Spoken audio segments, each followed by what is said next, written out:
अवधूत चिंतन श्री गुरुदेव दत्त. श्री स्वामी समर्थ. आषाढी एकादशीच्या दिवशी सकाळी उठल्याबरोबर सगळ्यात पहिले आपल्याला काय करायचं आहे, की जेणेकरून मग तो दिवस अगदी आनंदाचा जाईल. त्या दिवसाचं संपूर्ण पुण्य आपल्याला मिळेल. यासोबतच आषाढी एकादशीच्या दिवशी काही नियमांचं आपल्याला पालन करायचं, काही चुका होऊ द्यायच्या नाही. तर याबद्दलचीच अत्यंत महत्वाची माहिती मी तुम्हाला आजच्या व्हिडिओमध्ये सांगणार आहे. तर बघा, आषाढी एकादशी हा श्रीहरी विष्णू आणि विठ्ठलांच्या भक्तीसाठी अत्यंत पवित्र दिवस मानला जातो. या दिवशी सकाळची सुरुवात जर तुम्ही अतिशय भक्तिभावाने शुद्ध मनाने केली तर त्याचा खूप फायदा तुम्हाला होतो.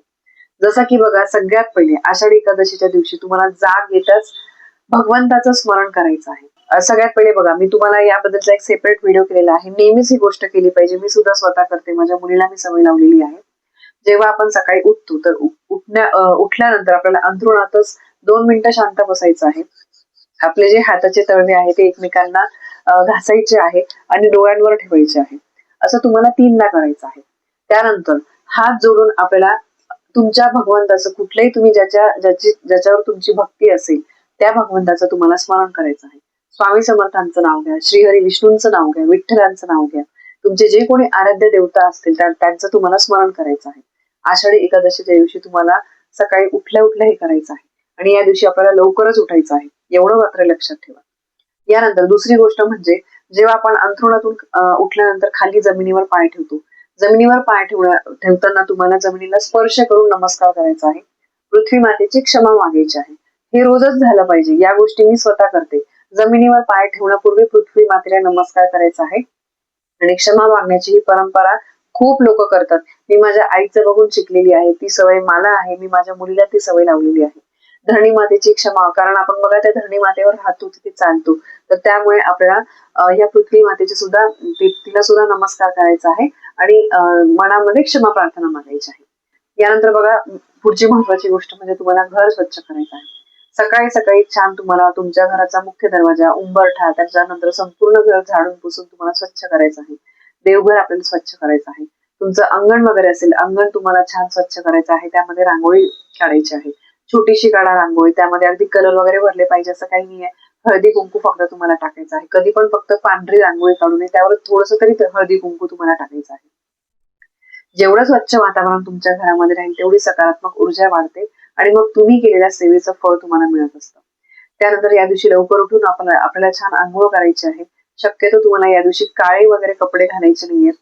तुम्ही छान त्या दिवशी बघा केशरी, पिवळ्या, त्याच्यानंतर जे काही असे लाल, हिरव्या अशा रंगाचे तुम्ही कपडे घाला. महत्वाच्या दिवशी अजिबात तुम्हाला काळे कपडे वगैरे घालायचे नाही. यानंतर देवघरामध्ये तुळशी जवळ आणि मुख्य दरवाजामध्ये तुम्हाला दिवा आवर्जून लावायचा आहे. मी मागच्या 2-3 व्हिडिओमध्ये तुम्हाला सतत सांगते की आषाढी एकादशीच्या दिवशी तुम्हाला दिवा लावायचाच आहे. तुळशीची पूजा करा, तुळशीला पाणी अर्पण करा, हळद कुंकू अक्षता अर्पण करा, तुळशीला प्रदक्षिणा घाला, तुळशी समोर दिवा लावायचा आहे. यासोबतच बघा, आषाढी एकादशीच्या दिवशी आपल्याला विष्णूंची, विठ्ठलांची पूजा कशी करायची आहे त्याचा व्हिडिओ मी नक्कीच तुमच्यासाठी लवकर आणणार आहे.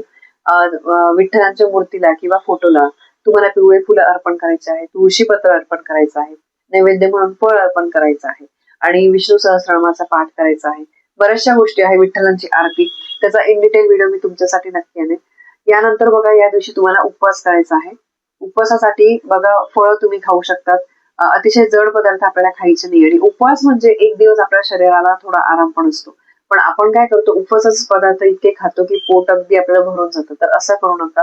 भूक लागल्यास तुम्ही दूध प्या. कॉफी वगैरे पिऊ नका, कारण कॉफी उपवासाला खरंच नाही चालत.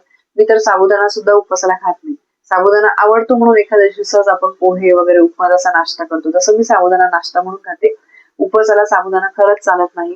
त्यानंतर तुम्ही दूध पिऊ शकता, फळं खाऊ शकता, ड्रायफ्रूट तुम्ही खा. या सगळ्या गोष्टी खाऊन आपल्याला उपवास करायचा आहे. त्यानंतर दुसरी गोष्ट म्हणजे बघा, या दिवशी आपल्याला दान करायचं आहे.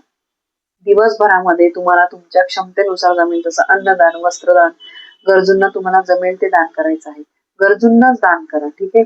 त्यानंतर दुसरी गोष्ट म्हणजे कुठल्या गोष्टी टाळायच्या, तर ह्या मी आधी पण सांगितल्या. राग, वादावाद, भांडणं, खोटं बोलणं, कोणाची तरी फसवणूक करणं, या गोष्टी टाळल्या पाहिजे. मांसाहार वगैरे आपल्याला अजिबात करायचा नाहीये. शक्य असेल तेवढं आपल्याला तुम्हाला मन शांत ठेवायचं आहे. यामुळे हा दिवस जो आहे तो आपला अतिशय आनंदात जातो.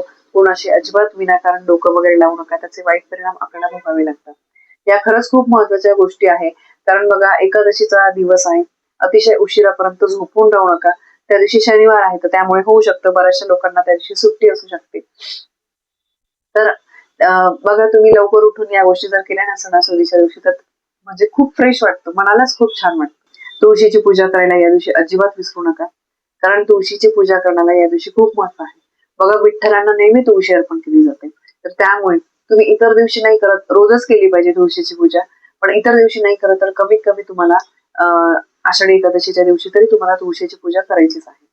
तर बघा खूप महत्वाच्या गोष्टी आहे, अगदी छोट्या छोट्या या गोष्टी आहेत. या तुम्ही जर केल्या तर या दिवसाचं संपूर्ण फळ तुम्हाला मिळेल. या दिवशी दान केल्यामुळे, सेवा केल्यामुळे, चांगल्या गोष्टी केल्यामुळे आपल्या आयुष्यावर त्याचा सकारात्मक परिणाम होत असतो. तर बघा सांगितल्याप्रमाणे आषाढी एकादशीच्या दिवशी सकाळी उठल्यावर सर्वप्रथम काय करायचं आहे तुम्ही तुम्हाला पटलं असेल तर नक्की तुम्ही कराल, इतरांना सुद्धा सांगा, त्याचा फायदा खूप होतो. ही माहिती तुम्हाला पटली असेल तर व्हिडिओला लाईक करा, शेअर करा. आपल्या चॅनलवर नवीन असाल तर सबस्क्राईब नक्की करा. धन्यवाद. श्री स्वामी समर्थ.